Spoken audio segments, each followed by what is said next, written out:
விஷயம். இதுவரையிலும் திருமணம் முடித்த பெண்கள் தான் இப்படி வாங்கி தன்னுடைய வயிற்றில் வளர வைக்கலாம் என்ற இருந்த சட்டம் இப்பொழுது இந்திய நாட்டில் மாறி இருக்கிறது. திருமணம் முடிக்காதவர்கள் கூட அப்படி எங்கிருந்தாவது ஒன்றை வாங்கி விலைக்கு வாங்கி அதை டியூபிலே வளர வைத்து ஒரு திருமணம் முடிக்காத பெண் தன்னுடைய வயிற்றுக்குள்ளால் அந்த கருவை சுமந்து பெற்றெடுக்கலாம். அதற்கு அனுமதி இந்த நாடு வழங்கி இருக்கிறது.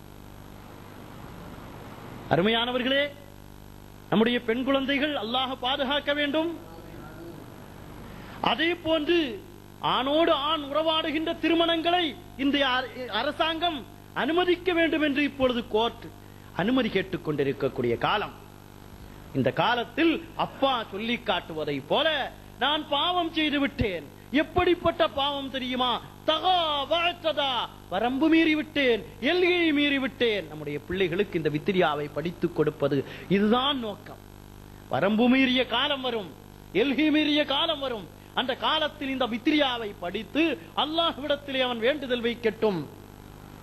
என்னுடைய வாழ்நாள் முழுவதுமே நான் இப்படி கழித்து விட்டேன். ஆனால் வலம் யப்கி இல்லா ஹுப்ப அஹ்மதி உத்ததி, ஆனால் எனக்கு எந்த கெதியும் இல்லை இறைவா.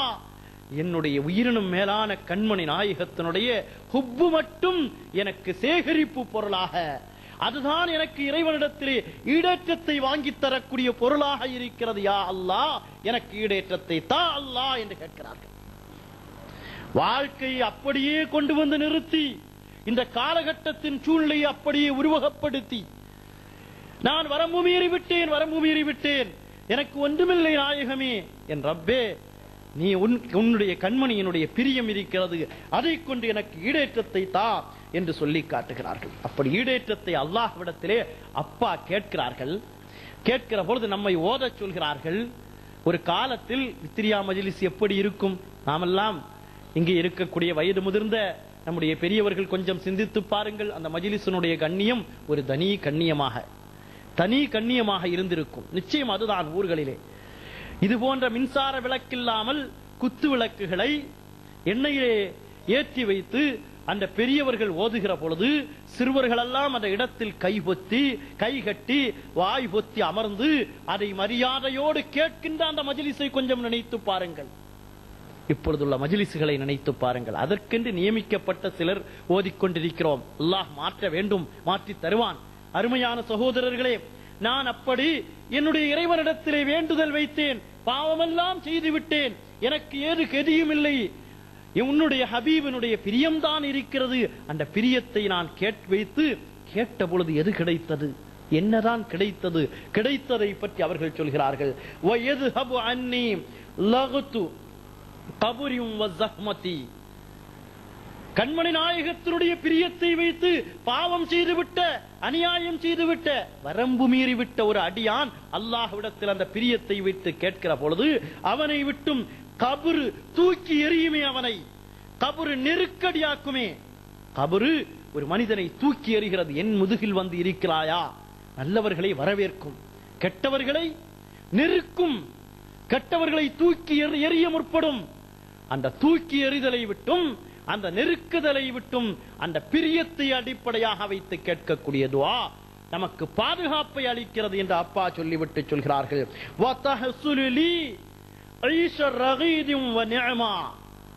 எனக்கு சுகந்தமான, சுந்தரமான, அருமையான ஒரு வாழ்க்கையை அது பெற்றுத் தந்தது. கஷ்டமில்லாத வாழ்க்கை. சம்பாதிப்பு குறைவான சம்பாதிப்பாக இருக்கலாம், செலவு குறைவாக இருக்கும். அதுதான் நிம்மதியான வாழ்க்கை. அருமையானவர்களே, நானும் நீங்களும் சிந்திக்கிறோம். இன்று நாம் உணவுக்கு செலவழிப்பதை விட மருத்துவத்திற்கு அதிகம் செலவழித்துக் கொண்டிருக்கிறோம். ஒவ்வொரு வீடும் இதே கதிதான். உணவிற்கு செலவழிப்பது 2000 இருந்தால் மருத்துவத்திற்கு 5000, 10,000 என்று மாதத்திற்கு பில்லை செலவழித்துக் கொண்டிருக்கக்கூடிய கூட்டம். எவ்வளவு சம்பாதித்தாலும் சம்பாதிப்பிலே நிம்மதி இல்லாத காலகட்டம். ஏன் இப்படிப்பட்ட ஒரு சூழ்நிலை ஏற்பட்டது? அன்று இந்த மருத்துவம் இருந்ததா? இந்த மருத்துவமனைகள் இருந்ததா? இதைவிட திடகாத்திரமாக அமர்ந்திருந்தார்களே. நாம் சொல்லலாம், இப்பொழுது உணவு சரியில்லை, அது உரம் சரியில்லை, அது சரியில்லை, எது சரியில்லையோ நம் இதயம் சரியில்லை. நம்முடைய வாழ்க்கை கெட்டு போனதற்கு காரணம் நம்முடைய இதயம் சரியில்லாமல் ஆனது. எந்த உணவுகளையும் விஷத்தை கூட உடலுக்கு உயர்வை தரக்கூடிய நல்ல உணவாக மாற்றியது சஹாபாக்களுடைய வாழ்க்கை. நம்முடைய வாழ்க்கை அழகான உணவு கூட உண்ணக்கூடாது என்ற வாழ்க்கையாக மாறிவிட்ட வாழ்க்கை. அருமையானவர்களே, அல்லாஹ் நோயில்லாத வாழ்வை தர வேண்டும். அப்பா அவர்கள் அதைத்தான் சொன்னார்கள். நான் என்னுடைய ரப்பிடத்திலே என்னுடைய நிலைகளை நான் வைத்து அழுது புலம்பினேன். என் ஹபீபை முன்னிறுத்தி வைத்து அழுது புலம்பினேன். அது எதை எனக்கு பெற்றுத் தந்தது தெரியுமா? நிம்மதியான வாழ்க்கை எனக்கு பெற்றுத் தந்தது. குழந்தை செல்வமா, சுகமான வாழ்க்கையா, அழகான நண்பர்களா, எல்லாவற்றையும் எனக்கு பெற்றுத் தந்தது. எத்தனை பேர்கள் சொல்கிறார்கள், பிள்ளை இல்லை என்று ஒரு காலத்திலே வேதனைப்பட்டேன், இப்பொழுது ஏன் தான் இந்த குழந்தைகள் எல்லாம் எனக்கு பிறந்ததோ என்று வேதனைப்படுகிறேன். அல்லாஹ் பாதுகாக்க வேண்டும். அதைத்தான் அப்பா சொன்னார்கள், நிஅமத்தின். இன்னும் சிலர்கள் சொல்கிறார்கள், நண்பர் இல்லாமல் கூட வாழ்ந்து விடலாம், ஆனால் இவனிடத்தில் ஏன் தான் தொடர்பு வைத்தேனோ என்று நான் இப்பொழுது வேதனைப்படுகிறேன். என் வியாபாரம் நசிந்து போய் என்னுடைய வாழ்க்கையிலே என்னென்ன வீணான செயல்கள் உருவாக வேண்டுமோ அத்தனைக்கும் காரணமாக ஆகிவிட்டான். அந்த நண்பன் எனக்கு ஏன் தான் உருவானானோ என்று வேதனைப்படுவதை நாம் காதால் கேள்விப்பட்டிருக்கிறோமே. இதையெல்லாம் உள்ளடக்கித்தான் சொன்னார்கள், நான் என்னுடைய ரப்பிடத்திலே என் கண்மணி நாயகத்தினுடைய பிரியத்தை அடிப்படையாக வைத்து கேட்டேன். கேட்ட பொழுது எனக்கு கிடைத்தது என்ன தெரியுமா? ஐஷர் ரகீதின் வ நிஅமத்தின், நிஅமத்தான நிம்மதியான எல்லா சங்கடங்களையும் நீக்கக்கூடிய ஒரு சுகந்தரமான வாழ்க்கை அல்லாஹ் எனக்கு தந்தான். கமாபி சலாமின் ஆகிரின் நல்வி ஹத்மா. எப்படி என்னுடைய கவிதைகள் அத்தனையையும் நான் கண்மணி நாயகத்தினுடைய சலாமை கொண்டு முடிப்பதை போலவே என்னுடைய வாழ்க்கையில் எனக்கு அத்தனையும் கிடைத்தது. இன்னும் சொன்னார்கள், தமாமு கஸீதாத்தி ஸலாத்துன் வ ரஹ்மத்துன் அலா அஹ்மதில் முக்தாரி அக்ஷஉ முஹ்பிது.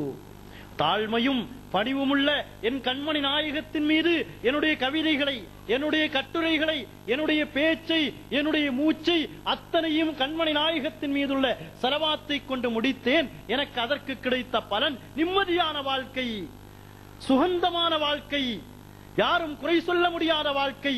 அதை எனக்கு என்னுடைய ரப்புல் ஆலமீன் தந்தான் என்று சொல்லி காட்டுகிறார்கள் என்றால், அருமையான சகோதரர்களே, அந்த வித்திரியாவில் அப்பா அவர்கள் ருசித்ததை நமக்கு ரசிக்க தருகிறார்கள். அவர்கள் பெற்ற இன்பத்தை நீங்களும் அடைந்து கொள்ளுங்கள் என்று விரித்து தருகிறார்கள், சொல்லிக் காட்டுவார்கள். அது நாதாக்களுடைய பழக்கமாகவும் இருந்தது. குழந்தை ஹம்லாகி அந்த குழந்தை பிறக்க நெருங்குகிற பொழுது ஒரு மாதத்திற்கு முன்னால் ஒரு நாளைக்கு ஒரு ஹர்ஃப் வைத்து வித்திரியாவை ஓதி அந்த குழந்தைக்கு தண்ணீர் ஊதி அந்த மகளுக்கு நாம் கொடுக்கிற பொழுது அந்த குழந்தை சஞ்சலமில்லாத குழந்தையாக அந்த பிரசவம் அமையும். அது மட்டுமல்ல, அந்த குழந்தை நமக்கு பிரயோஜனமான, நம்முடைய அந்தஸ்தை உயர்த்தக்கூடிய, நம்முடைய கண்ணியத்தை மிகைத்து காட்டக்கூடிய குழந்தையாக வளரும் என்று நாதாக்கள் சொல்லி காட்டுவார்கள். அது ஒரு காலத்தில் நம் ஊரில் நிச்சயம் நடைமுறையில் இருந்தது, இப்பொழுதும் இருக்கும் என்று நினைக்கிறேன். இல்லாதவர்கள் அதை தன்னுடைய வாழ்க்கையில் கடமையாக்கிக் கொள்ளுங்கள். அருமையான சகோதரர்களே, கண்மணி நாயகத்தினுடைய வித்திரியாவினுடைய கவிதைகள் எல்லாம் அவர்கள் நான் பெற்ற இன்பத்தை நீங்களும் அடையுங்கள் என்று தந்ததை தவிர, இக்காலத்திலே புஸ்தகங்கள் எழுதுவதை போல தன்னுடைய பெருமையை காட்டுவதற்காக வேண்டி, தன்னுடைய அந்தஸ்தை காட்டுவதற்காக வேண்டி பல்வேறு கிரந்தங்கள் நன்மையான முறையிலும் எழுதப்படுகிறது. அதிகம் உரிமை ஆசிரியருக்கு என்ற முறையிலே தனக்கு சொந்தமான கிரந்தங்கள் உருவாக்கப்படுகிறது.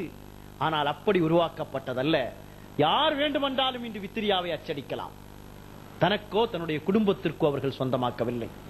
தூய்மையான இதயத்தோடு நான் பெற்ற பேரின்பத்தை இந்த உலகம் அடைய வேண்டும், இந்த உலகத்தில் உள்ளவர்கள் பெற வேண்டும் என்று இந்த உலகம் முழுமைக்கும் இது போன்ற ஒரு காவியத்தை இந்த உலகமே அடைந்திருக்காது. அந்த காவியத்தை நம் ஊரை சார்ந்த நம்முடைய மூதாதையர்களில் இருக்கக்கூடிய அப்பா நமக்கு தந்து சென்றிருக்கிறார்கள் என்றால் நாம் அதை நினைத்து பார்க்க வேண்டும். புகழ்வதனுடைய நிலைகளை பற்றி, எப்படி எப்படி புகழ வேண்டும், அந்த புகழினுடைய நிலைகள் எப்படி இருக்க வேண்டும் என்பதை வித்திரியாவின் ஒரு அடியிலே அவர்கள் விளக்க முற்படுகிறார்கள்.